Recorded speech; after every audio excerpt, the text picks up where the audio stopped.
Good afternoon बच्चों, सभी बच्चों का जय महादेव विद्याकुल के इस ऑनलाइन प्लेटफॉर्म पर जी भर के भरपूर स्वागत है। जैसा कि आपको पता होगा, दोपहर के ठीक 12 बज चुके हैं और हमारी सामाजिक विज्ञान की क्लास का समय हो चुका है। इसलिए हम अपनी सामाजिक विज्ञान की क्लास को प्रारंभ करते हैं और आज देखने का प्रयास करेंगे हम हिमालय से निकलने वाली जो नदियां थी उसमें हमारा अभी ब्रह्मपुत्र नदी तंत्र बचा हुआ है। आज हम ब्रह्मपुत्र नदी तंत्र को कंप्लीट कर लेंगे तो हमारा फिर हिमालय से निकलने वाली नदियां जो सारी नदियां हैं वो कंप्लीट हो जाएंगी। उसके बाद फिर अगली क्लास में हम आपको पढ़ाएंगे प्रायद्वीपीय भारत की नदियां, अर्थात दक्षिण भारत की नदियों के बारे में हम आपको पढ़ाएंगे। आज हम देखेंगे बेटा हम ब्रह्मपुत्र नदी तंत्र के बारे में। ब्रह्मपुत्र नदी कहां से निकलती है, कहां पर उसको ब्रह्मपुत्र बोला जाता है, या उसकी सहायक नदियां कौन कौन सी हैं, इन सभी बातों के बारे में जानकारी आज लेने की कोशिश करेंगे। कल की क्लास में हमने आपको गंगा नदी तंत्र के बारे में, अर्थात गंगा नदी और उसकी सहायक नदियों के बारे में बताया। उसके बाद फिर हमने आपको सिंधु नदी तंत्र अर्थात सिंधु नदी के बारे में और उसकी सहायक नदियों के बारे में बताया। दो नदी तंत्रों को हम बिल्कुल अच्छे से देख चुके हैं। आज जो हमारा लास्ट हिमालय से निकलने वाला नदी तंत्र है, यानी कि जिसे हम बोलते हैं ब्रह्मपुत्र नदी तंत्र, इसमें एक या दो नदियां ही बहुत महत्वपूर्ण हैं जो आपको याद रखनी है या जो आपके काम की हैं। उनके बारे में अभी हम आपसे चर्चा करने वाले हैं। प्रिंस कुमार हेलो सर, बिल्कुल हाय। आशीष यादव हाय, बिल्कुल बिल्कुल। सभी लोगों को गुड आफ्टरनून, सभी लोगों को ढेर सारा प्यार। जल्दी से आ जाइए। चंद्रवीर सिंह सर नमस्कार। मनोज कुमार चौरसिया गुड आफ्टरनून बेटा, गुड आफ्टरनून। जल्दी से आ जाइए। कल हमने गंगा नदी में डुबकी लगाई थी, कल हमने सिंधु नदी में डुबकी लगाई थी, आज हम ब्रह्मपुत्र नदी में डुबकी लगाने जा रहे हैं। दो नदियों पर हम डुबकी लगा चुके हैं, दो नदियों में डुबकी लगा चुके हैं। आज तीसरी नदी का नंबर है जो ब्रह्मपुत्र नदी है। बहुत ही अच्छी नदी है, बहुत ही जानी मानी नदी है। इसमें भी हम डुबकी लगा लेते हैं लगे हाथ। कोई ज्यादा खास प्रॉब्लम होनी नहीं चाहिए। शिवांगी जी गुड आफ्टरनून बेटा, गुड आफ्टरनून। सभी बच्चे जल्दी से जुड़ जाइए, वीडियो को लाइक करते रहिए ताकि मास्टर को मोटिवेशन मिले, मास्टर के अंदर एनर्जी आए और अच्छे से आपको पढ़ाने का प्रयास करे। अर्पित मौर्य हेलो बेटा, हेलो बिल्कुल। अभिषेक यादव बिल्कुल बिल्कुल। चलिए सभी बच्चे आ चुके हैं, मेरे ख्याल से सभी बच्चे आ चुके हैं, बिल्कुल आ चुके हैं सभी बच्चे। वीडियो को लाइक कर दीजिए और अपनी हाजिरी अटेंडेंस लगा दीजिए। आज हम आपको ब्रह्मपुत्र नदी के बारे में बताएंगे। किसके बारे में? ब्रह्मपुत्र नदी और उसकी जो सहायक नदियां हैं उसके बारे में बताएंगे। आयुष आयुष जी जुड़ चुके हैं, गुड आफ्टरनून सर, बिल्कुल गुड आफ्टरनून। सारे बच्चे कहाँ गए? मुझे लगता है कल ज्यादा ही नहा लिया है उन्होंने नदियों में, तो कहीं ऐसा ना हो घर पर आराम फरमा रहे हो। अरे मेरे शेर और शेरनियों जल्दी से उठ जाइए, 12 बज चुके हैं, दोबारा से टाइम आ गया है नदी में डुबकी लगाने का। क्यों नहीं आते हो? एक दिन में ही आप थक गए, कैसे काम चलेगा? अभी तो आपको बहुत लंबा सफर तय करना है। अभी तो दक्षिण भारत की नदियां बची हैं, गोदावरी में भी डुबकी लगानी है, कावेरी में भी डुबकी लगानी है, नर्मदा, ताप्ती, कृष्णा, बहुत सारी नदियां अभी बची हुई हैं। आप अभी से थक गए तो आगे कैसे डुबकी लगाओगे? हाँ बिल्कुल बिल्कुल, गुड आफ्टरनून। चलिए आप लोग रेडी हो इस क्लास के लिए? जल्दी से बताइए, बिल्कुल बताइए आप लोग रेडी हो क्या? फिर मैं आगे की क्लास प्रारंभ करूं और इसके बारे में बहुत ही ज्यादा पॉइंट आपको पढ़ने पड़ेंगे। यानी कि जो ब्रह्मपुत्र नदी है, ब्रह्मपुत्र नदी तंत्र है, इसकी बहुत सारी खासियत हैं। ब्रह्मपुत्र नदी की बहुत सारी खासियत है जो आपको याद रखनी है, क्योंकि ब्रह्मपुत्र नदी एक ऐसी नदी है जिसके कई नाम हैं या ब्रह्मपुत्र नदी को कई नामों से जाना जाता है। भारत में ये एकमात्र ऐसी नदी है जिसके 3 से 4 नाम आपको देखने को मिल जाएंगे। यानी कि आपने देखा होगा जितनी नदियों के बारे में पढ़ोगे, भारत में जितनी भी नदियां हैं, चाहे हिमालय से निकलने वाली, चाहे दक्षिण भारत की या प्रायद्वीपीय भारत की, उसमें से एक नदी यही ऐसी नदी है जो सबसे ज्यादा नाम इसके हैं। बिल्कुल प्रश्न पूछा जाता है आपके एग्जाम में, बिल्कुल। चलिए प्रारंभ करते हैं अपनी क्लास को और देखने का प्रयास करेंगे ब्रह्मपुत्र नदी तंत्र के बारे में। चलिए थोड़ा पानी पी लेते हैं ताकि एनर्जी लगातार बनी रहे।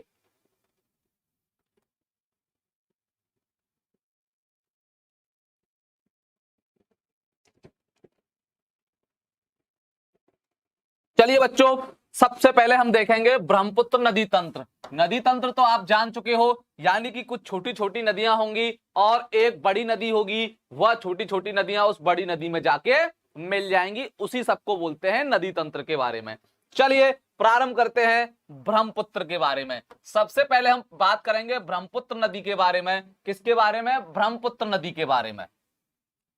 ये नदी तिब्बत, भारत और बांग्लादेश से होकर बहती है। सबसे पहले तो ध्यान रखिए, ये जो नदी है ब्रह्मपुत्र नदी 3 देशों में होकर गुजरती है। तिब्बत बोल लीजिए या चाइना बोल लीजिए, तिब्बत ही बोलेंगे, सही शब्द तिब्बत ही पड़ेगा। तिब्बत, भारत और बांग्लादेश, 3 देशों में यह देखने को आपको मिल जाएगी। कौन सी? ब्रह्मपुत्र नदी। अब देखते हैं ये निकलती कहां से है, इसका उद्गम स्रोत क्या है, उसको जानने का प्रयास करते हैं। चलिए, ये नदी तिब्बत के मानसरोवर झील के निकट से निकलती है, यानी कि आपकी ब्रह्मपुत्र, सिंधु और सतलज नदी, तीनों की तीनों नदियां कहां से? तिब्बत के मानसरोवर झील से निकलती हैं। मानसरोवर झील के पास से निकलती हैं। कौन कौन सी? सिंधु नदी कल बता चुका हूं, सतलज नदी के बारे में कल बता चुका हूं, और आज ये ब्रह्मपुत्र नदी। ये तीनों ही नदियां मानसरोवर झील के आसपास से निकलती हैं, इनको याद रख लेना। पहला पॉइंट, ये तिब्बत, भारत, बांग्लादेश से होकर बहती है। दूसरा पॉइंट, ये मानसरोवर झील जो तिब्बत में पड़ती है, वहां के आसपास से इसका उद्गम स्रोत है। ये दोनों बात आप याद रख लीजिए। आज बच्चे कहां गए, पता नहीं कहां खो चुके हैं बच्चे, समझ में नहीं आ रहा मेरी। बताइए, इतने सारे बच्चे थे, आज पता नहीं किस दुनिया में है, कौन सी नदी में डुबकी लगा रहे हैं, कुछ पता नहीं लग रहा आजकल बच्चों का।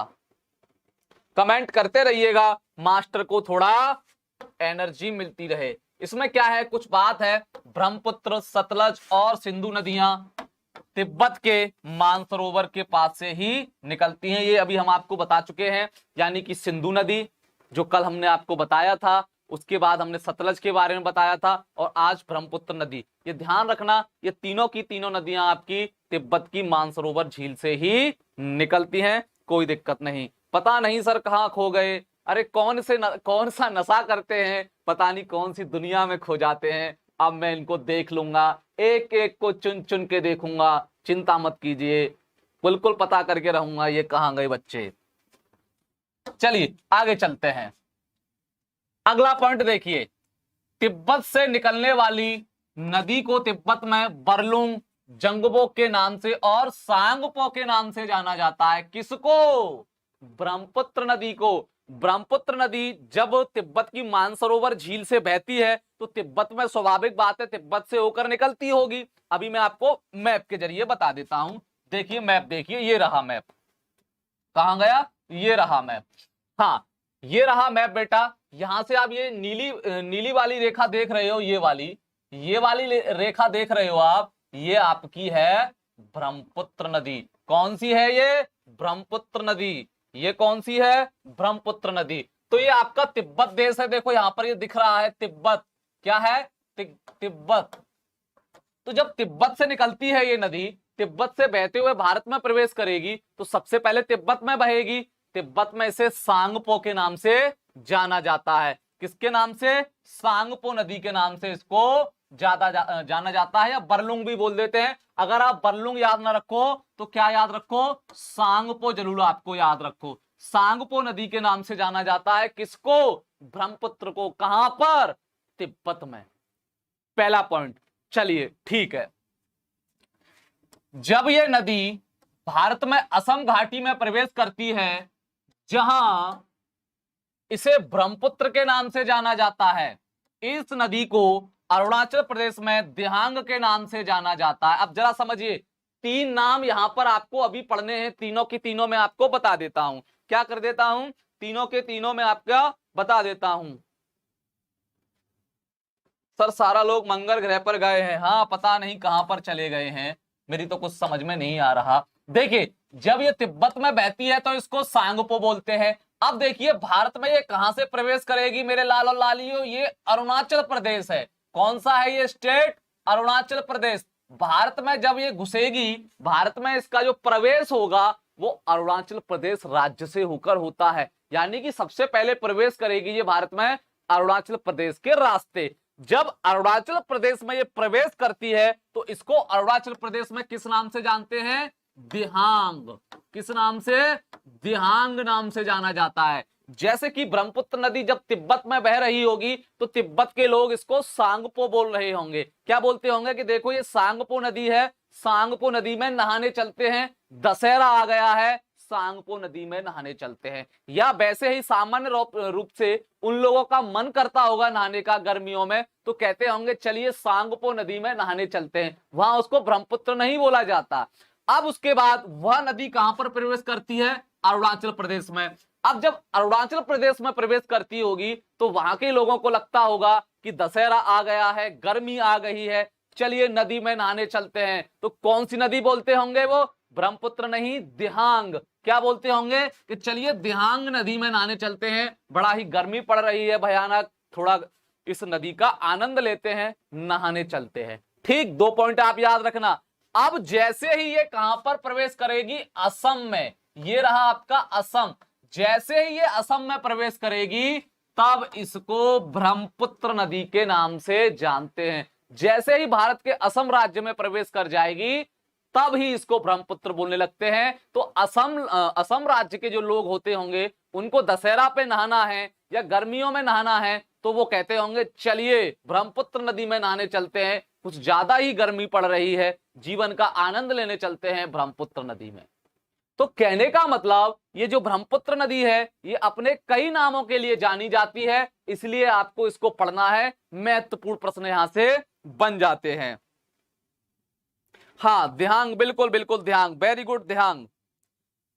2। उसके बाद फिर आपका ब्रह्मपुत्र असम में। अब देखिए इसका एक नाम और मिलेगा अभी आपको। जब ये नदी ऐसे करके बहते हुए बांग्लादेश में आ जाएगी, ये बांग्लादेश है आपका, ये क्या है? ये आपको दिखाई दे रहा है बांग्लादेश। ये बांग्लादेश है, ये काला काला सा इधर दिखाई दे रहा है, ये वाला नहीं, ये तो आपका मेघालय है। अब देखिए जब ये बांग्लादेश में प्रवेश करती है, कौन सी नदी? ब्रह्मपुत्र नदी जब बांग्लादेश में जाती है तो बांग्लादेश के लोग कहते होंगे कि चलिए दशहरा आ गया है, अब नहाने चलते हैं जमुना नदी में। कहां पर? जमुना नदी में। हालांकि वहां के लोग दशहरा मनाते हो या ना मनाते हो, मैं एक समझाने के लिए आपको बता रहा हूं कि अगर वहां के लोगों को दशहरा मनाना है या गर्मी लगती होगी तो सोचते होंगे कि चलिए जमुना नदी में नहाने चलते हैं, बड़ा ही भयानक गर्मी इस समय पड़ रही है। तो देखिए कितने नाम हैं इसके। अभी एक नाम और आएगा इसका, अभी देखना एक नाम और आएगा। जब ये मानसरोवर झील से निकलेगी, कहां से? यहां मानसरोवर झील पड़ती है और ये तिब्बत है पूरा का पूरा, ये तिब्बत है, ये यहां तक। अब जब तिब्बत में बहती है तो इसको सांगपो नदी के नाम से हम लोग जानते हैं, यानी तिब्बत के निवासी इसको सांगपो नदी से जानते हैं, और हम लोगों के लिए भी वो सांगपो नदी है कि देखिए ये सांगपो नदी जा रही है। उसके बाद जब वह अरुणाचल प्रदेश में प्रवेश करती है तो अरुणाचल प्रदेश के लोगों को लगता है कि ये दिहांग नदी है, दिहांग नदी यहां से बहते हुए जा रही है। जब ये असम राज्य में प्रवेश करती है तब इसका नाम पड़ता है ब्रह्मपुत्र। क्या पड़ता है? ब्रह्मपुत्र। उसके बाद जब ये बांग्लादेश में प्रवेश कर जाती है तो इसको बोला जाता है जमुना। यमुना नहीं, यमुना गंगा की सहायक है, ये जमुना है, जमुना। जमुना नदी यानी कि ब्रह्मपुत्र का ही नाम है, बांग्लादेश में उसे जमुना के नाम से हम लोग जानते हैं। उसके बाद एक नाम और देखने को मिलेगा आपको, मैंने आपको कल पढ़ाया था, गंगा बहती हुई बांग्लादेश में जाती है तो बांग्लादेश में से किस नाम से जानते हैं? पद्मा नाम से। किस नाम से? पद्मा नाम से। गंगा का बताया था मैंने कल आपको। यही गंगा और जमुना यहां आके क्या हो जाती हैं? एक धारा में कन्वर्ट हो जाती हैं, बिल्कुल मिल जाती हैं आके। इन दोनों की संयुक्त धारा को हम लोग बोलते हैं मेघना। क्या बोलते हैं? मेघना। यानी कि जमुना और पद्मा की संयुक्त धारा को मिलाकर बोला जाता है मेघना। अब देखिए ब्रह्मपुत्र नदी कितने अपने नाम बदल रही है, बार बार नाम बदलने के लिए जानी जाती है। इसलिए आपसे पूछा जाता है भारत की ऐसी कौन सी नदी है जो अपने नाम बदलने के लिए फेमस है, प्रसिद्ध है? तो वो कौन सी है? आपकी ब्रह्मपुत्र नदी।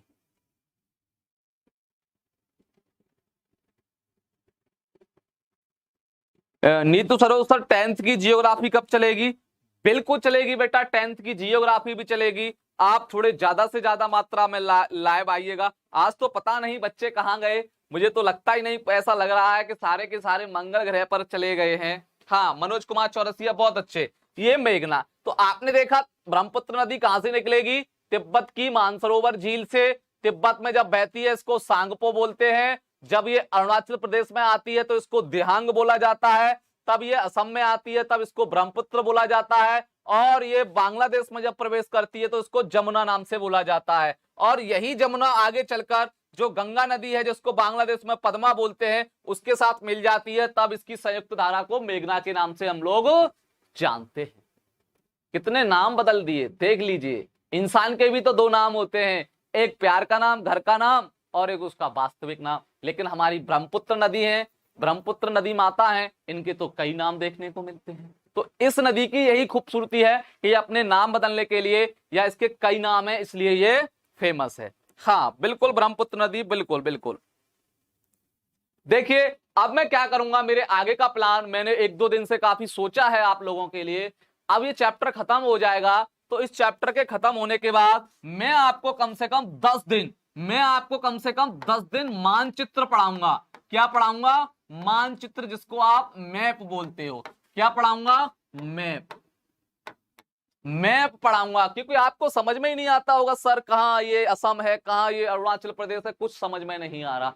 मैप पढ़ाऊंगा मैं आपको लगातार 8 से 10 दिन कक्षाएं मेरी मैप पर रहेंगी, चाहे वो विश्व का हो और चाहे वो भारत का हो। मैं आपको 8 से 10 दिन लगातार मैप की कक्षाएं लेता रहूंगा। और 8 से 10 दिन में आपकी जो मैपिंग है, आपसे जब मैं बोलूंगा ना बेटा कि अरुणाचल प्रदेश, आपके दिमाग में छप जाएगा कि भारत के किस हिस्से में अरुणाचल प्रदेश है।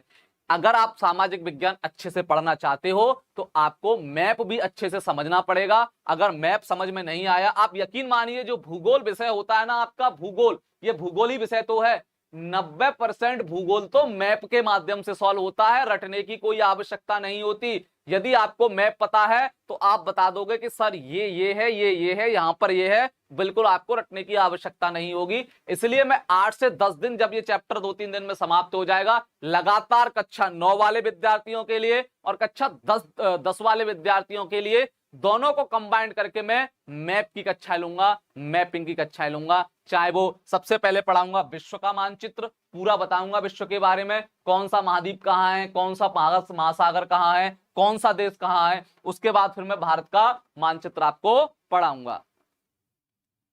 सर इंपॉर्टेंट क्वेश्चन कब कराएंगे? प्राचीपाल बिल्कुल कराएंगे, बिल्कुल। मेंटी भी कराएंगे। क्या आप लोग पढ़ना नहीं चाहते? मैं मुझे बताइए, क्या आप लोग पढ़ना नहीं चाहते? क्या आपके मन में जिज्ञासा नहीं है कि हमारी पृथ्वी पर कौन कौन सी जगह है जहां पर पानी भरा हुआ है, कौन कौन सी जगह है जहां पर रहने के लिए जमीन है, कौन कौन सी ऐसी जगह है जहां पर रहस्य है? रहस्य का मतलब जानते हो? अटलांटिक महासागर में एक जगह पड़ती है बरमूडा ट्रायंगल। बरमूडा ट्रायंगल, वहां ऐसा माना जाता था कोई भी पानी का जहाज, कोई भी हवाई जहाज अगर वहां होके गुजर गया तो वो जगह ऐसी है उसको अपने अंदर खींच लेती है। यानी कि वहां कोई पानी का जहाज नहीं जा पाता था, वहां कोई हवाई जहाज वहां से ऊपर होके नहीं निकल पाता था, और अगर निकल गया तो उस जहाज का पता नहीं, मलबा भी नहीं मिलता था उस जहाज का। क्या आप ऐसी जानकारियां लेना नहीं चाहते हो? क्या आपको ये नहीं पता होना चाहिए कि प्रशांत महासागर क्या है, अटलांटिक महासागर क्या है? क्या आप ये जानना नहीं चाहते?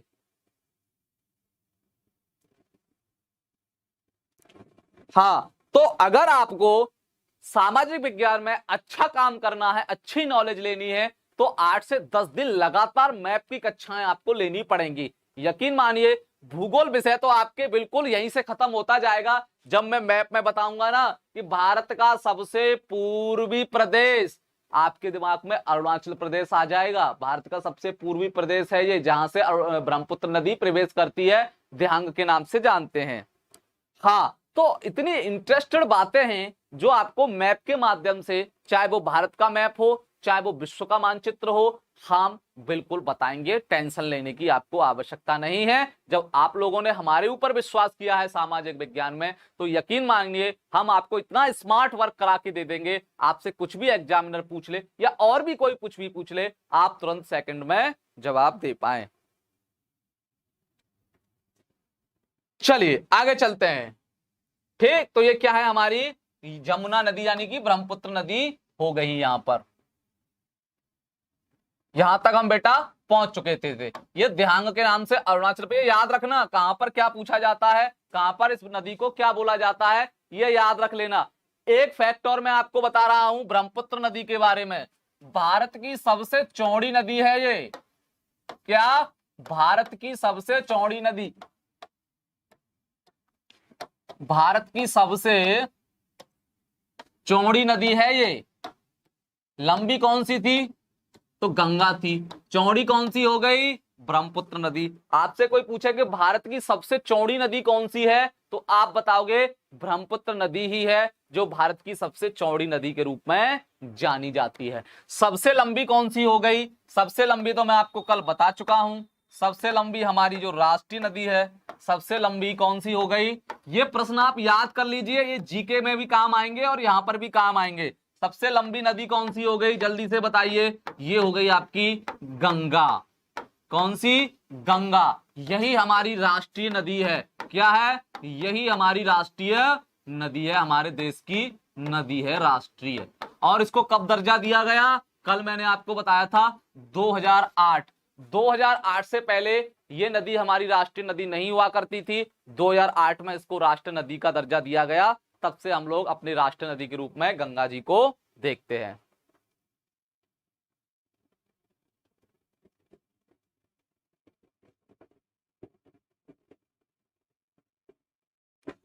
Sir Sudhir sir science class नहीं ले रहे हैं। हाँ बेटा लेंगे, क्यों नहीं लेंगे। कल नहीं हो पाई थी उनकी किसी कारणवश क्लास, मौसम खराब है तो लाइट वगैरह नहीं रहती या कोई टेक्निकल फॉल्ट होता है उस वजह से। ठीक, तो ये ध्यान रखना। भारत की सबसे चौड़ी नदी कौन सी है बेटा? सबसे चौड़ी नदी है आपकी ये ब्रह्मपुत्र ही, जो अपने नाम बदलने के लिए जानी जाती है। और सबसे लंबी नदी कौन सी हो गई? गंगा, जिसको हम राष्ट्रीय नदी बोलते हैं भारत की। इसको 2008 में इसको दर्जा राष्ट्रीय नदी का दिया गया। दोनों फैक्ट याद रखना, सबसे लंबी और सबसे चौड़ी। अगर आपसे कोई पूछे कि विश्व की सबसे लंबी नदी कौन सी है, विश्व की सबसे लंबी नदी कौन सी है, यही तो बातें आ जाती हैं। अगर आप मैप नहीं पढ़ोगे तो मुझे बार बार बताना पड़ेगा। इसलिए मैं सोच रहा हूं एक बार मैं मैप से ही सारी चीजें विश्व की और भारत की सब खत्म कर दूं, ताकि आपको कोई दिक्कत ना हो। यह तो भारत के संदर्भ में हो गया। अगर आपसे कोई पूछे कि बेटा विश्व की सबसे लंबी नदी कौन सी है, कोई मेरा लाल या लाली बता सकता है? विश्व की सबसे लंबी नदी कमेंट करके बताइए। और विश्व की सबसे चौड़ी नदी जल्दी कमेंट करके बताइए। कमेंट करके बताइए अगर इसका आंसर पता हो किसी को तो।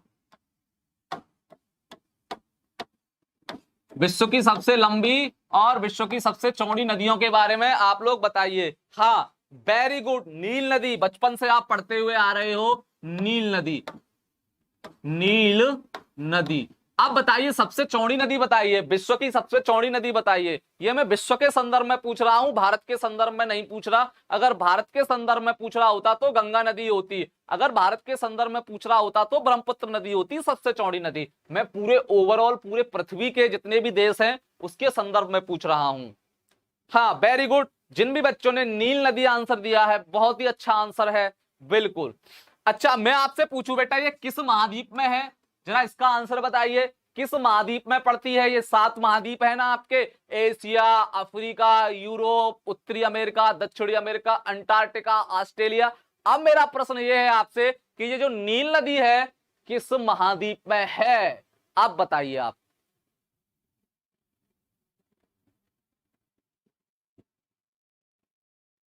नहीं प्राचीपाल, ब्रह्मपुत्र नहीं बेटा, मैं विश्व की पूछ रहा हूं। मैंने ब्रह्मपुत्र को भारत की सबसे चौड़ी नदी के बारे में बताया है, विश्व की सबसे चौड़ी नदी नहीं, गलती मत कीजिए आप। यही तो आपको बार बार मैं समझा रहा हूं। मैंने ब्रह्मपुत्र को देखोगे आप तो भारत की सबसे चौड़ी नदी के रूप में बताया है, पूरे विश्व की चौड़ी नदी नहीं बताया। प्राचीपाल एशिया, प्रिंस कुमार अंटार्कटिका नहीं। अब देख लीजिए, यही तो दिक्कत है, मैप ना पढ़ने की समस्या हमारे भूगोल के विद्यार्थियों को यही तो होती है। नहीं, नील नदी अफ्रीका महाद्वीप में पड़ती है। कहां पर पड़ती है?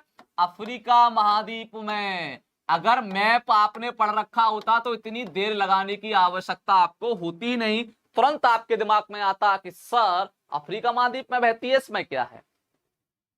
अफ्रीका महाद्वीप, जिसे अंध महाद्वीप के नाम से, अंधा महाद्वीप के नाम से भी हम लोग जानते हैं, उसी महाद्वीप में आपका सहारा मरुस्थल, कालाहारी मरुस्थल, एटलस पर्वत, किलिमंजारो, ये बहुत सारे पर्वत हैं वहां पर, बहुत सारे मरुस्थल भी हैं वहां पर। भाई साहब कैसे समझ में आएगा? रटना नहीं है, मैप की कक्षाएं होने दो, सब आपको बता दूंगा।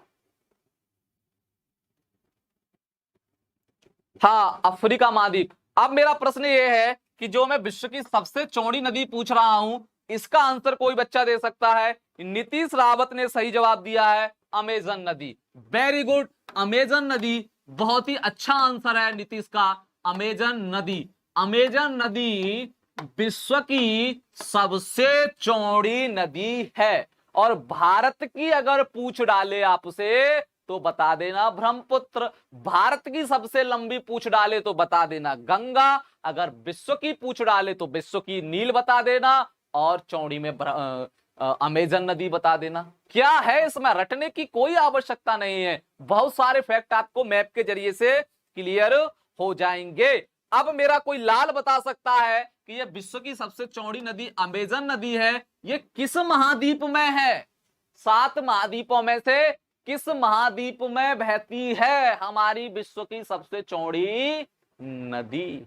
बताइए जल्दी। मेरा प्रश्न आपसे यह है कि विश्व की सबसे चौड़ी नदी, जिसको आपने अमेजन नदी बताया, ये 7 महाद्वीपों में से किस महाद्वीप में बहती है? मेरा प्रश्न आपसे यह है। विश्व की सबसे लंबी नदी गंगा।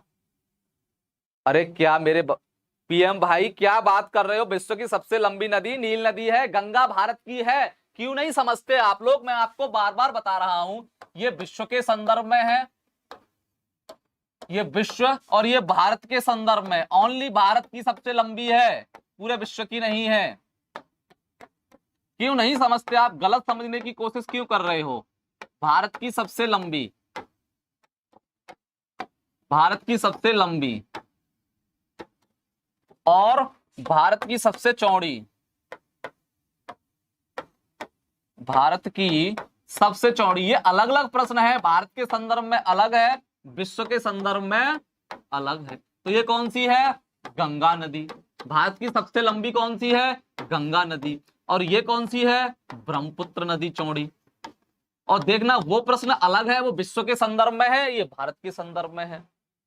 आईपीएस सर कोटि कोटि प्रणाम। कहां थे मेरे लाल?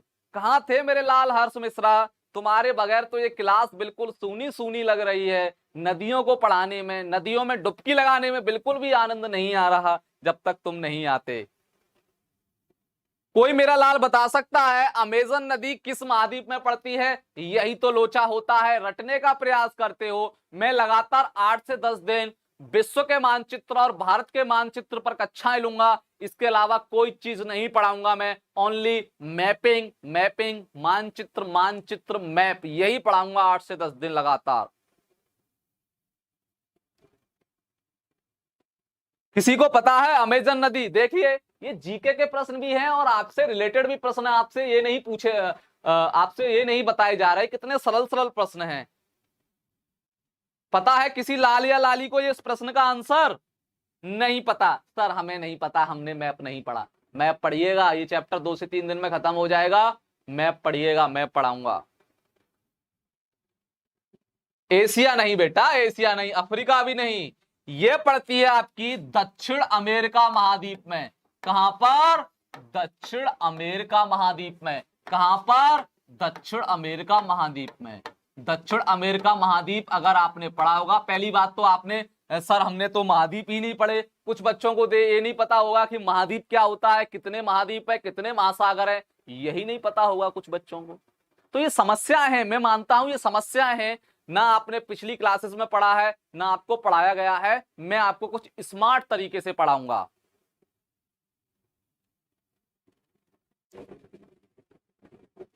दक्षिण अमेरिका महाद्वीप में, और ये तो पता ही है भारत कौन से महाद्वीप में पड़ता है, एशिया में, ये भी एशिया में।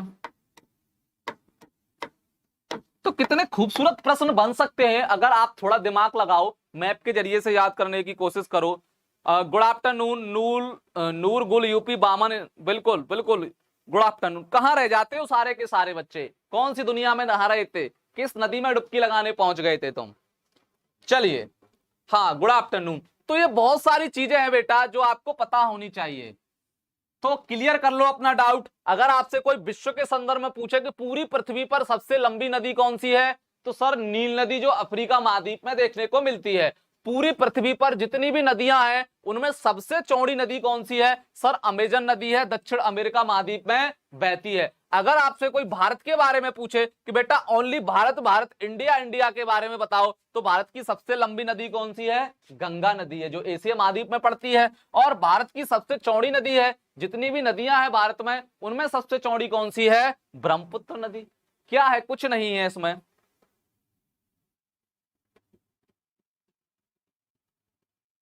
अच्छा कुछ काम था, कोई बात नहीं। तो मेरे ख्याल से आप लोग इन सारी चीजों को समझ रहे होंगे। चलिए आगे चलते हैं। तो यहां तक बेटा हम आपको पढ़ा चुके हैं, ये भी हम आपको बता चुके हैं। चलिए अब यहां पर देखते हैं।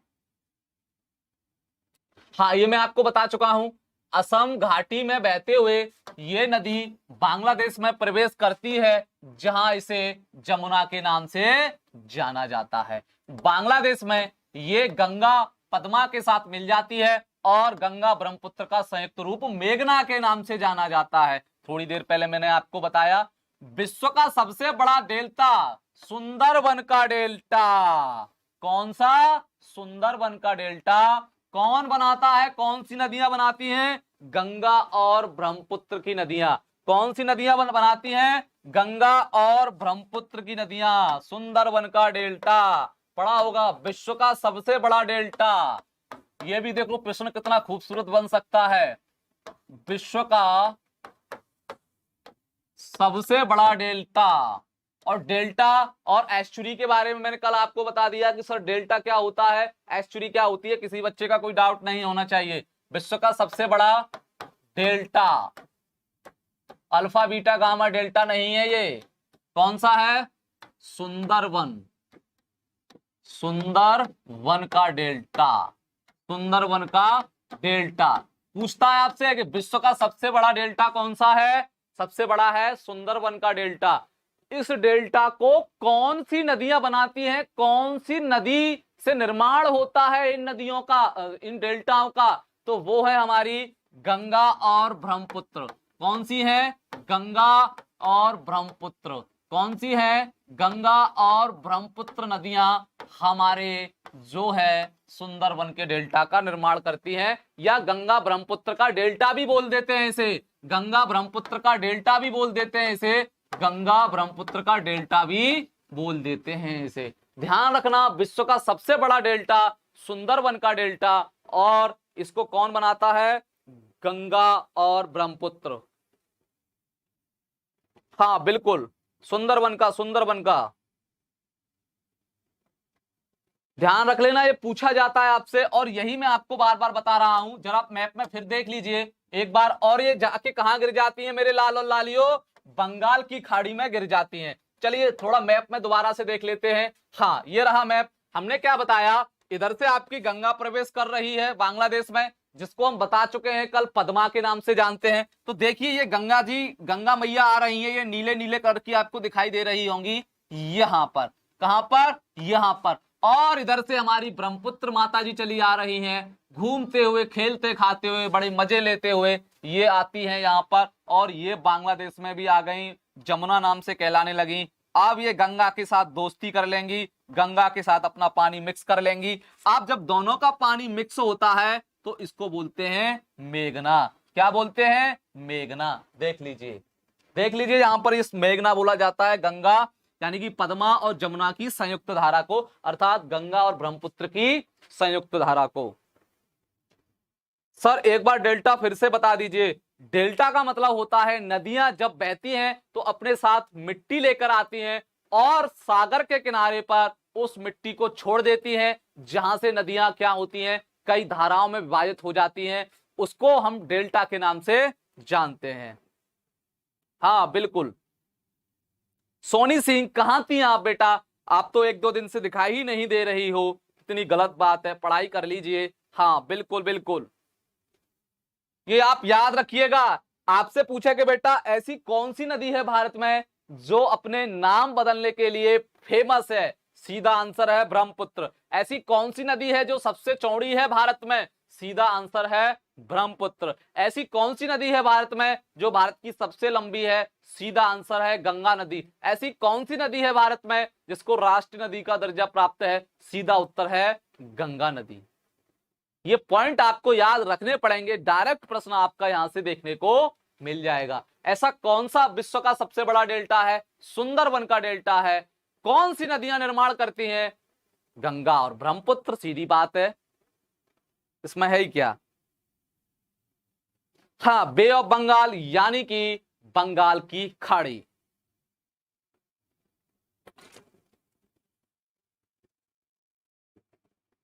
अच्छा कोई बात नहीं,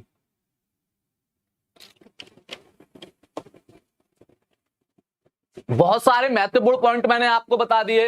विश्व की सबसे लंबी नील, विश्व की सबसे चौड़ी अमेजन, भारत की सबसे लंबी गंगा, भारत की सबसे चौड़ी ब्रह्मपुत्र।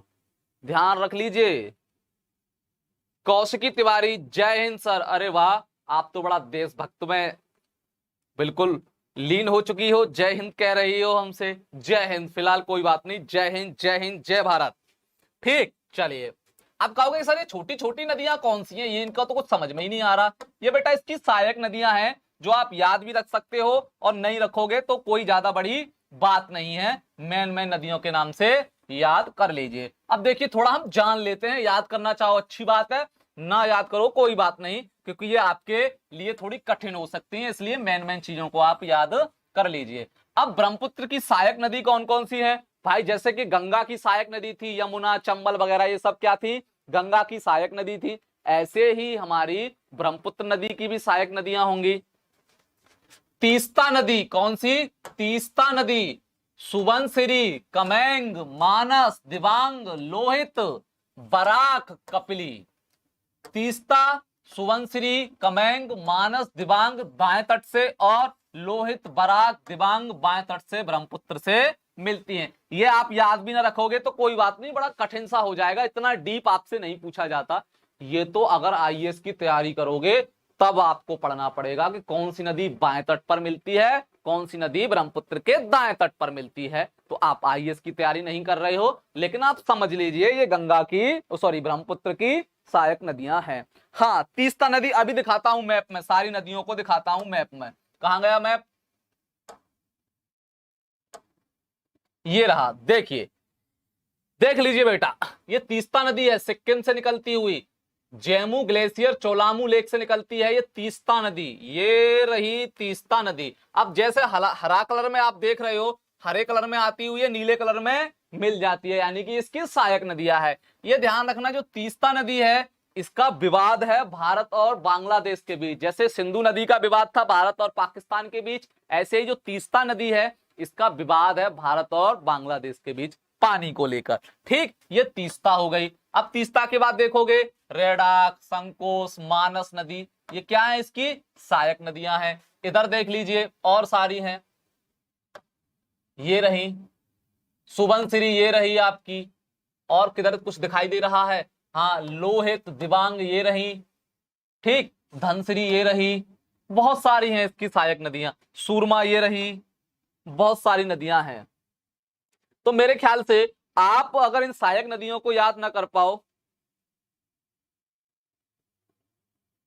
हाँ प्रांशुपाल पढ़ाएंगे बेटा, सब चीजें पढ़ाएंगे। आप क्यों नहीं समझते हो, मैंने बहुत सारी प्लानिंग की है, बहुत सारी नई नई चीजों का मैंने आपके लिए प्लान किया है, और कितनी खूबसूरत है इसका आपको समय बता देगा। बहुत ही सारी नई नई चीजों के बारे में मैंने आपके लिए प्लान कर रखा है। हाँ, तीस्ता नदी का विवाद भारत और बांग्लादेश के बीच में है, इसको थोड़ा आप याद कर सकते हो। अदरवाइज और जितनी सहायक नदियां हैं याद करो चाहे न करो, कोई ज्यादा टेंशन नहीं है, लेकिन तीस्ता नदी के बारे में थोड़ा आप याद रख लेना। ये आपका सिक्किम राज्य है, कौन सा है, सिक्किम राज्य है, ठीक। और ये बहुत सारे हैं, गारो, खासो, जयंती, तो पहाड़ियां हैं, ये नदियां नहीं है। ये आपको पहाड़ियां पढ़ोगे तब समझ में आएगा। नागा पहाड़ियां, कौन सी, नागा पहाड़ियां, नागालैंड में है, ये पहाड़ियां हैं, इनको हम अभी यहां पर नहीं देख रहे, ठीक। तो मेरे ख्याल से आपको ये बात समझ में आ गई होगी। महत्वपूर्ण तथ्य, कुछ महत्वपूर्ण तथ्य हैं बेटा, इसको भी देख लेते हैं। तीस्ता नदी का उद्गम सिक्किम से होता है, अभी थोड़ी देर पहले मैंने आपको बताया सिक्किम से निकलती है, पश्चिम बंगाल से होते हुए बांग्लादेश में प्रवेश करती है और वहां ब्रह्मपुत्र से मिल जाती है। जरा देखिए मैप में, क्या कीजिए, देखिए मैप में, देखिए तीस्ता नदी कहां से निकलती है, सिक्किम से। देखिए मैप में दिखाई दे रहा होगा, ये सिक्किम है, यहां से तीस्ता नदी निकलती पश्चिम बंगाल से, यहां से ऐसे बांग्लादेश में मिल जाती है। देख रहे हो, ये जमुना में जाके यानी कि ब्रह्मपुत्र में जाके मिल गई, ठीक। चलिए आगे चलते हैं। उसके बाद देखोगे लोहित नदी को खून की नदी, खून की नदी के नाम से जाना जाता है, कौन सी, लोहित नदी को। चलिए देखते हैं लोहित नदी कहां गई। देखिए इसमें लोहित नदी कहां है, दिखाई दे रही है कहीं, ये रही लोहित नदी, ये रही। इसको क्या बोला जाता है, खून की नदी के नाम से हम लोग जानते हैं।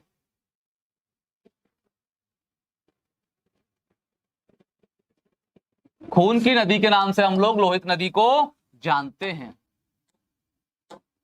और देखिए और क्या हमने महत्वपूर्ण पॉइंट लिखा है यहां पर,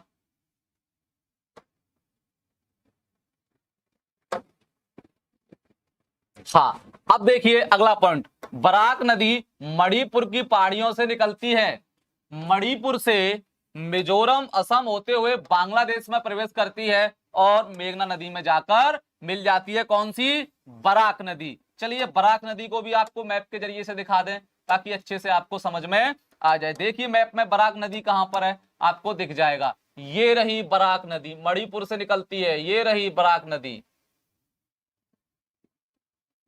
ये रही बराक नदी। ये कहां आके मिल गई, यहां आके मिल गई। ये कहां से निकली, मणिपुर से निकली, ठीक। चलिए आगे चलते हैं। हाँ ठीक, चलिए अब देखिए ब्रह्मपुत्र नदी गंगा नदी के साथ मिलकर विश्व के सबसे बड़े नदी डेल्टा सुंदरवन डेल्टा का निर्माण करती है। थोड़ी देर पहले मैं आपको इसको बता चुका हूं। ब्रह्मपुत्र नदी में ही विश्व का सबसे बड़ा नदी द्वीप माजुली द्वीप स्थित है। विश्व का सबसे बड़ा नदी द्वीप कौन सा है, माजुली द्वीप। ये कहां पर है, ये बेटा ब्रह्मपुत्र नदी में ही है। और कहां पर पड़ता है, असम राज्य में। ये दोनों पॉइंट आप बिल्कुल याद रख लीजिए। विश्व का सबसे बड़ा डेल्टा सुंदरबन का डेल्टा और विश्व का सबसे बड़ा द्वीप, नदी द्वीप माजुली द्वीप कहां पर है, असम में ब्रह्मपुत्र नदी पर।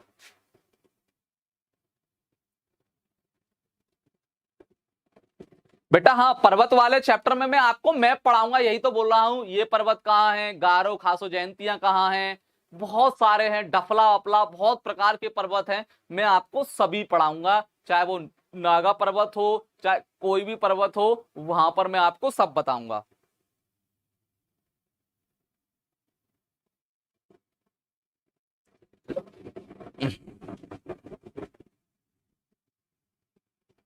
बताएंगे सोनी, बताएंगे।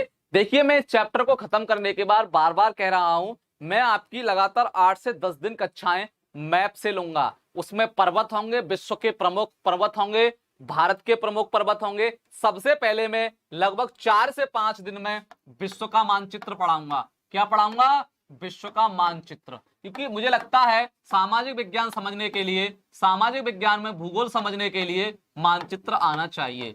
विश्व का मानचित्र पढ़ाऊंगा, इसमें विश्व के पर्वत, नदियां या विश्व के कौन कौन से देश कहां पर स्थित है, इसमें मैं बताने का प्रयास करूंगा, महासागर वगैरह के बारे में। तो मुझको लग जाएगा इसमें 4 से 5 दिन, 4 से 5 दिन मैं इसमें लूंगा, और भारत का जो मानचित्र पढ़ाऊंगा 4 से 5 दिन इसमें लूंगा। देखना फिर इस मानचित्र वाली क्लास को देखने के बाद आप कहोगे सर भूगोल तो इतना इजी है, इससे तो पहले हमने कल्पना नहीं की थी। 4 से 5 दिन, लगभग 10 दिन लगेंगे मुझे पूरे विश्व के और भारत के मानचित्र को खत्म करने में। शिवानी रमन, हेलो बेटा, बिल्कुल हेलो, बिल्कुल हेलो। आप चिंता ना कीजिए, सामाजिक विज्ञान में यदि आपने हमारे ऊपर भरोसा जताया है तो देख लीजिएगा, और अलग बच्चों से आप हमारे स्टूडेंट कुछ अलग ही नजर आएंगे सामाजिक विज्ञान में, इस बात की गारंटी हमारी है। देखते रहिए, आप लगातार कक्षाएं लेते भी होंगे हमारी, आपको पता लग गया होगा कि आपकी सामाजिक विज्ञान की नॉलेज बढ़ती जा रही है। ठीक, तो आप चिंता ना कीजिए, ज्यादा से ज्यादा आइए, मैं आपको मैप के जरिए से आपको सारी चीजें रटा दूंगा, सारी चीजें याद करा दूंगा। ठीक, चलिए, तो ये क्या है, ये दोनों पॉइंट आप याद रखिए, सुंदरबन डेल्टा, माजुली द्वीप। अच्छा, यहां से एक प्रश्न और बनता है, वो आपके सिलेबस में नहीं है, विश्व का सबसे छोटा नदी द्वीप, विश्व का सबसे छोटा, ये तो विश्व का सबसे बड़ा हो गया बेटा, सबसे छोटा नदी द्वीप भी यहीं पर है, सबसे छोटा नदी द्वीप जिसको बोलते हैं उमा, उमा नदी द्वीप, वो विश्व का सबसे छोटा नदी द्वीप है, उमा नदी द्वीप, वो भी यहां पर ही स्थित है।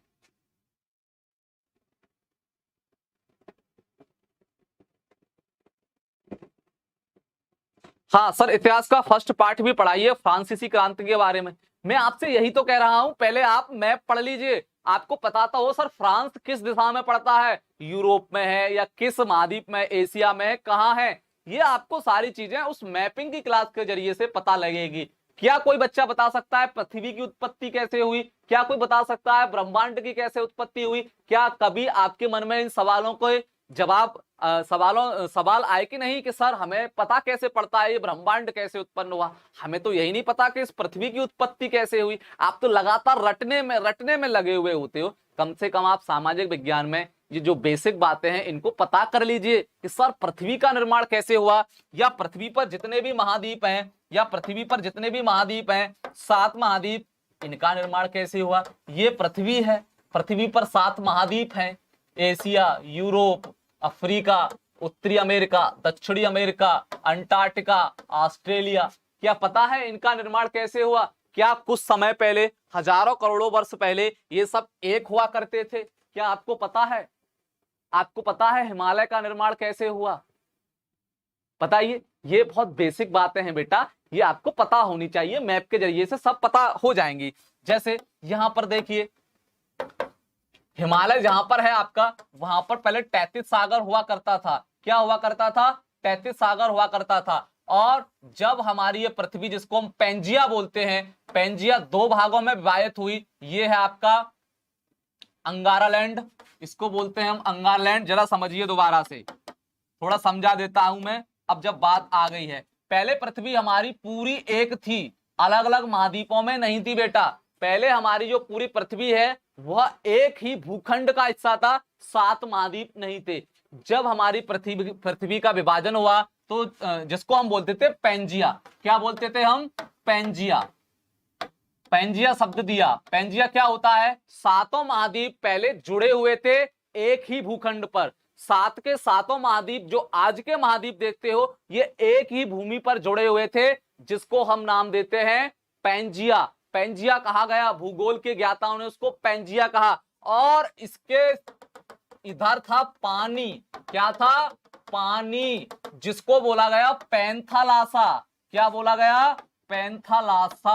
आप कहोगे सर वाह क्या अच्छी नॉलेज मिल रही है। बहुत ही अच्छी नॉलेज है, आप आइए तो सही क्लास में। जो आप महासागर देखते हो ना, महासागर आज की तारीख में जिनको आप महासागर बोलते हो, वो पैंथालासा का ही भाग है। जिसको आप महाद्वीप बोलते हो, वो पेंजिया का ही भाग है। जब इस पेंजिया में विखंडन हुआ, जब इस पेंजिया में विखंडन हुआ तो विखंडन के फलस्वरूप ये जो पृथ्वी है दो भागों में टूट गई। क्या ये पृथ्वी है जिसको हम पेंजिया कहते थे, ये दो भागों में टूट गई। कितने भागों में? दो भागों में। ये वाला भाग इसको हम अंगारा लैंड बोलते हैं, बहुत समय पहले अंगारा लैंड। और नीचे वाला भाग जिसको हम गोंडवाना लैंड बोलते हैं, आपने सुना होगा भारत किसका हिस्सा है? गोंडवाना लैंड का। गोंडवाना लैंड का हिस्सा है भारत। ठीक, इसके बीच में क्या? इसके बीच में थोड़ा पानी भर गया। क्यों भर गया? कि मान के चलिए हमने अभी बताया था पेंजिया के चारों ओर पानी था, जब पेंजिया टूटेगा ऐसे करके तो बीच में खाली जगह रह जाएगी, तो जो पैंथालासा था वो हमारे इन दोनों के बीच में समाता गया। इसको बोला बेटा हमने टैथिस सागर। क्या बोला? टैथिस सागर बोला हमने। क्या बोला? टैथिस सागर। जो आपका हिमालय है ना, जो आपका हिमालय है वो इसी टैथिस सागर में था पहले, यानी कि हिमालय से पहले वहां पर क्या था? टैथिस सागर, ये रहा था टैथिस सागर। तो आपसे पूछा जाता है हिमालय का निर्माण या हिमालय से पहले क्या था? टैथिस सागर। हिमालय का निर्माण किससे हुआ है? टैथिस सागर से।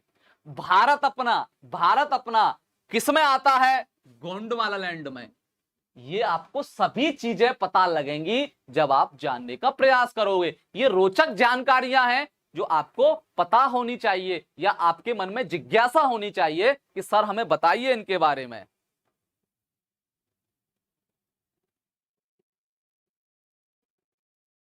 तैतीस सागर। हाँ सोनी सिंह, यही तो प्रश्न है सर, विखंडन कैसे हुआ? अब ये प्रश्न आपके दिमाग में तभी तो आएंगे कि जब आप क्लास लोगे, मैं आपको समझाऊंगा, तो डाउट आते रहेंगे, मैं उनको बताता रहूंगा कि विखंडन कैसे हुआ कैसे नहीं हुआ। हाँ चंद्रवीर सिंह, बिल्कुल। कभी आपने इसकी कल्पना की कि सर ये 7 महाद्वीप हैं, ये पहले कभी एक ही भूमि का हिस्सा हुआ करते थे, अलग अलग नहीं थे? किसी ने जानने की कोशिश नहीं की। आप पढ़िए तो सही, नॉलेज लीजिए तो सही। यकीन मानिए यदि आपने हमारे ऊपर विश्वास किया है तो आपको कुछ अलग हटके ही जानकारी दी जाएगी। किताबों में जानकारी तो सब लोग देते हैं, लेकिन हम किताबों के जानकारी के अतिरिक्त जो आपके मन में डाउट हो सकते हैं एक विद्यार्थी के नाते, उनको भी हम पूरा सॉल्व करने का प्रयास करेंगे। क्योंकि ये प्रश्न बहुत सारे बच्चों के दिमाग में रहता है कि सर पृथ्वी का निर्माण या पृथ्वी पर जितने भी महाद्वीप हैं ये कैसे अस्तित्व में आए, महासागर का निर्माण कैसे हुआ, हिमालय का निर्माण कैसे हुआ, या बलित पर्वत क्या होते हैं। बलित पर्वत भी उस दिन मैंने बताया था आपको, आप पढ़ते हो ना कि हिमालय हमारा एक बलित पर्वत का उदाहरण है। तो ये सारी चीजें आप तभी क्लियर कर पाओगे जब आप ज्यादा से ज्यादा मात्रा में लाइव आओगे। यकीन मानिए आपको सामाजिक विज्ञान में इस तरीके से पढ़ाया जाएगा जिस तरीके से आप कल्पना नहीं कर सकते। बिल्कुल एक एक चीज को चुन चुन के पढ़ेंगे हम, चाहे वो मैपिंग हो। देखो मैपिंग कहां पर काम आएगी? भूगोल में भी काम आती है मैपिंग। जब इतिहास पढ़ेंगे, जैसे मैं पढ़ा रहा हूं आपको फ्रांस की क्रांति, कि बेटा फ्रांस की क्रांति 1789 में हुई थी, आपके दिमाग में छप जाएगा फ्रांस कंट्री यूरोप में पड़ती है, उसकी डायरेक्शन कहां है? इधर है। बहुत ही आसानी तरीके से आप समझ सकते हो। या जैसे मैं बोलूंगा भारत कहां पर है? एशिया के दक्षिण दिशा में है। तो आपको जब पता ही नहीं है कि दक्षिण कौन सा है, एशिया का दक्षिण भाग कौन सा है, तो आप क्या सीख पाओगे? फिर तो रटने के काम करोगे ना आप लोग।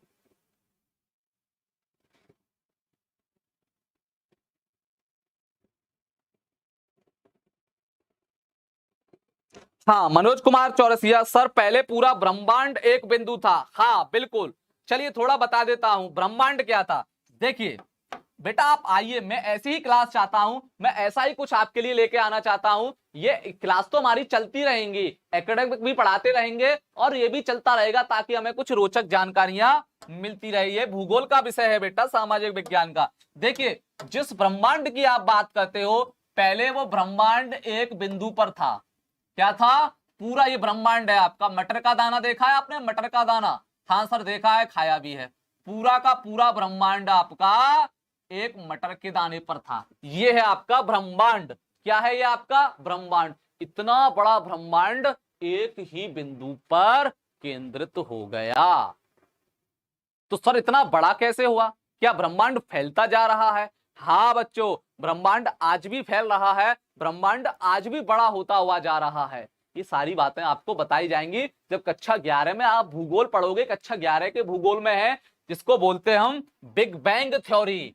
ब्रह्मांड की उत्पत्ति से संबंधित एक थ्योरी है big bang theory. Big bang theory, महाविस्फोटीय सिद्धांत, जिसको हिंदी में बोला जाता है महाविस्फोटीय सिद्धांत। इसका मतलब है कि इस मटर के दाने में विस्फोट हुआ, इसका उच्च ताप और उच्च दाब था, जिसकी वजह से इसमें विस्फोट हुआ और विस्फोट के फलस्वरूप ब्रह्मांड फैलता गया। बहुत सारे कंसेप्ट हैं, इतनी जल्दी आपको समझ में नहीं आएंगे।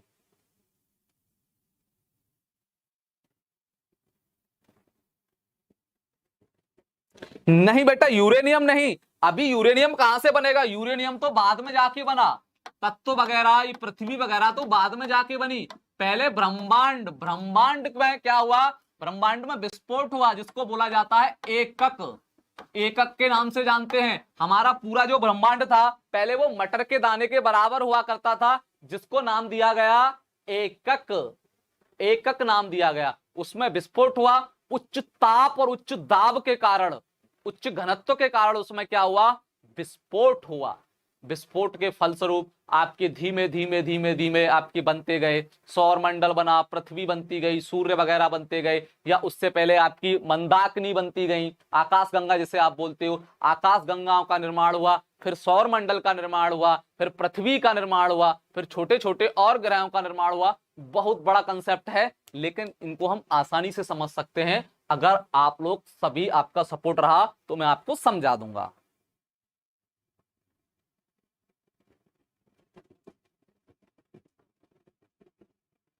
साइंस नहीं है बेटा ये, अनुराग गुप्ता, साइंस नहीं है, ये हमारा भूगोल का विषय है। ये हमारा भूगोल का विषय है, लेकिन ये आपको तभी पढ़ाया जाएगा जब आप लोग ज्यादा से ज्यादा आओगे। ज्यादा से ज्यादा आओगे। मैं आपसे क्या कह रहा हूं, मैं और मेरी टीम पूरी मेहनत करती है और आप नहीं आते हो तो अच्छा नहीं लगता। हमारी टीम सोचती है सर रहने दीजिए, मत पढ़ाइए, बच्चे तो आ ही नहीं रहे, बच्चे तो पढ़ना ही नहीं चाहते। मनोज कुमार चौरसिया, हाँ बताएंगे बेटा, बताएंगे, सारा कुछ बताएंगे कि सर वो बिंदु कहां से आया था, या इस बिग बैंग थ्योरी को किसने दिया था, या हमारी पृथ्वी फैल रही है या नहीं फैल रही है, या क्या हमारे पृथ्वी पर 8वां महाद्वीप भी हमें मिल चुका है। ये सभी बातें कक्षाएं में होंगी, कक्षाएं जब चलेंगी वहां पर ढेर सारी बातें होंगी। अभी तो मैंने आपको ओवरव्यू दिया है, थोड़ा मोटा मोटा बता दिया है। ये भी हम पता करेंगे बेटा कि भूकंप कैसे आते हैं, ज्वालामुखी कैसे बनते हैं। अरे कुछ नहीं है इसमें, समझने में कुछ नहीं है। भूकंप क्यों आते हैं? अरे क्यों आते हैं भूकंप, जरा समझिए, इसको भी समझा दूं। क्या है, बच्चे डरते हैं खामे खा कि सर इतना कठिन कंसेप्ट है, समझ में नहीं आता, ये क्या लफड़ा है भूकंप का। देखिए मैं आपको उस दिन बता रहा था, ये हमारी पृथ्वी है और पृथ्वी पर हमारी 7 बड़ी प्लेटें हैं। कौन सी? 7 बड़ी प्लेटें हैं, 4, 5, 6, 7, और कम से कम 22 से 23 छोटी छोटी प्लेटें हैं। प्लेटें का मतलब है हम जिस पृथ्वी के खंड पर रहते हैं ये प्लेट है, प्लेट के रूप में है, प्लेट है, ये समझिए। प्लेट पर खड़े हुए हैं हम लोग, हम सभी लोग, हम सभी मानव लोग प्लेट पर हैं, और जो समुद्र है वो भी प्लेट पर तैर रहा है, ये मान के चलिए। अब भूकंप कैसे आता है समझिए। हमने बताया था आपको, एक तो होती है अभिसारी गति प्लेटों में, और एक होती है अपसारी गति, और एक होती है समांतर गति। ये कोई प्लेट है ए और ये कोई प्लेट है बी।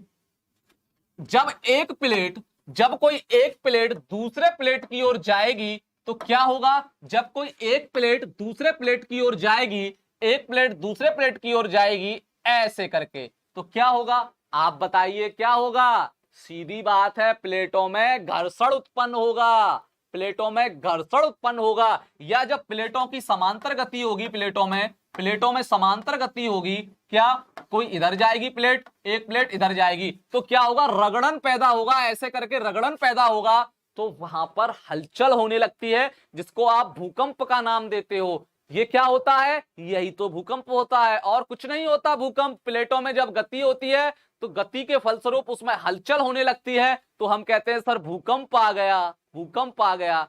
और भूकंप आपको उन्हीं देशों में ज्यादा देखने को मिलेंगे, भूकंप आपको उन्हीं देशों में ज्यादा देखने को मिलेंगे जो प्लेट के किनारों पर स्थित है। प्लेट के किनारे पर जो जो कंट्री स्थित है वहां पर भूकंप आपको ज्यादा देखने को मिल जाएंगे, जैसे कि जापान। बहुत सारे देश ऐसे हैं कि जो प्लेट पर स्थित है, प्लेट के किनारे पर स्थित है, इसलिए वहां पर भूकंप की तीव्रता आपको ज्यादा देखने को मिलेगी। आप मुझे बताइए, यहां पर जो देश होगा उसको ज्यादा तेज झटके लगेंगे कि बिल्कुल लास्ट में जो देश होगा वहां उसको ज्यादा भूकंप देगा? आप कहोगे सर नजदीक होगा उसको ज्यादा महसूस होगा और जो दूर होगा प्लेट के उसको कम होगा। तो यही तो होता है, भारत में आता है भूकंप, देखा होगा आपने कभी कभी तीव्रता बहुत कम रहती है, थोड़ा मालूम पड़ता है, लेकिन जापान वगैरह में या आप देखोगे और कंट्री हैं जो प्लेट के किनारे पर हैं, बड़ा ही भयानक स्थिति होती है, लाखों की संख्या में नुकसान होता है, लाखों की संख्या में लोग मारे जाते हैं।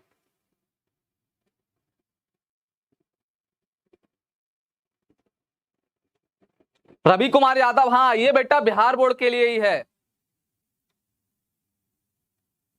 हाँ तो बिल्कुल आप ज्यादा से ज्यादा जुड़ोगे तो सारी चीजें हम आपको बताएंगे। आप कहोगे सर पर्वत कैसे बनता है, ये हिमालय पर्वत हो चाहे कोई भी पर्वत हो, ये बनते कैसे हैं, हमारी तो समझ में नहीं आया आज तक, रटते रटते हम लोग मर गए। जरा देखिए उसको भी समझ लीजिए। क्या है बेटा, कुछ नहीं है। ये पठार का निर्माण कैसे होता है, पर्वत का निर्माण कैसे होता है, कुछ नहीं। देखो कितना सरल है। ये पृथ्वी की कोई एक प्लेट, ये पृथ्वी की कोई दूसरी प्लेट, ये क्या करेंगी, आपस में गति करेंगी। क्या करेंगी, आपस में गति करेंगी। एक प्लेट दूसरी प्लेट की ओर जाएगी तो एक प्लेट क्या होगा, एक प्लेट मुड़ जाएगी, ऐसे करके क्या होगा, मुड़ जाएगी। क्या होगा, मुड़ जाएगी। ये या तो ये अंदर चली जाएगी या ये ऊपर उड़ जाएगी, क्योंकि कोई भारी हो सकती है इनमें से और कोई हल्की हो सकती है। कोई भारी प्लेट है, कोई हल्की प्लेट है, जब ये टक्कर आएगी, इनमें गति होगी तो क्या होगा, हमारी एक प्लेट ऊपर की ओर मुड़ जाएगी, ऊपर की ओर मुड़ जाएगी। ये क्या हो गया, ये आपका पर्वत बन गया, बलित पर्वत बन गया, बलय आ गया इसमें। क्या है बताइए, कितना सरल है, बलित पर्वत बन गया सर। जब दो प्लेटें आपस में एक दूसरे की ओर जाती हैं, जिसको अभिसारी गति बोला जाता है, प्लेटों की अभिसारी गति बोला जाता है, इसके फलस्वरूप हमारे वलित पर्वत का निर्माण होता है। अब सर कहोगे ज्वालामुखी का निर्माण कैसे होता है, देखिए कितना सरल है, आप कल्पना नहीं कर सकते। ज्वालामुखी देख लीजिए, ये चुटकियों में हम आपको सिखाने वाले हैं, बशर्ते आप लोग आइएगा। जब प्लेटें क्या होती हैं, जब दोनों प्लेटें एक दूसरे से दूर जाती हैं, ये क्या, ये इधर जा रही है, ये इधर जा रही है, तो इनके बीच में रिक्त स्थान होगा, इनके बीच में रिक्त स्थान होगा। जैसे समझिए मेरे पास कुछ चीज नहीं है वरना समझा देता, एक प्लेट ये, एक प्लेट ये। अब पहले तो ये था, पर्वत का निर्माण कब हुआ, जब ये ऐसे ऐसे आ रही थी तो मुड़ गया, ये बन गया बलित पर्वत। अब हमारी दो प्लेटें दूर जाने लगेंगी ऐसे करके, तो यहां पर बेटा ये खाली स्थान छूटेगा। क्या छूटेगा, खाली स्थान छूट जाएगा। अब आपको पता है मेरे लाल और लालियो, पृथ्वी के अंदर से मैग्मा जाता है, पृथ्वी के अंदर से क्या जाता है, तरल पदार्थ में मैग्मा जाता है, इसके जरिए से ये मैग्मा जाके क्या हो जाता है, जम जाता है। ये मैग्मा जाके बाहर क्या हो जाता है, जम जाता है मेरे लाल और लालियो। लो ज्वालामुखी बन गया। क्या बन गया, ज्वालामुखी बन गया, ज्वालामुखी बन गया। देख लीजिए कितना सरल है, अरे बहुत ही सरल है, जरा समझिए तो सही, क्लास को लेके तो आने दो मुझे।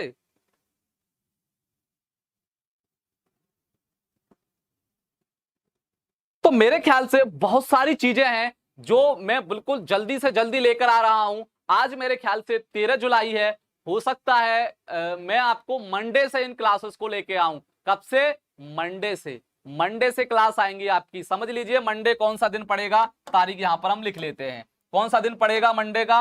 आज क्या है बेटा, आज है मंगलवार, मंगलवार ही है, बुधवार, गुरुवार, शुक्रवार, शनिवार, रविवार, लगभग 19 या 20 तारीख, 19 तारीख पड़ेगी। 19 तारीख से आपकी 19 जुलाई से क्लास शुरू होगी मैप की। 19 जुलाई से पढ़ाऊंगा मैं आपको मैप। क्या पढ़ाऊंगा, मैप। चाहे कक्षा 9 वाले हो, अलग अलग नहीं लूंगा मैं, 9 और 10 को कंबाइंड पढ़ाऊंगा। डेली दोनों क्लासेस वाले हमसे जुड़ते रहेंगे। ठीक है बच्चों, तो अब हम आपसे विदा लेना चाहेंगे।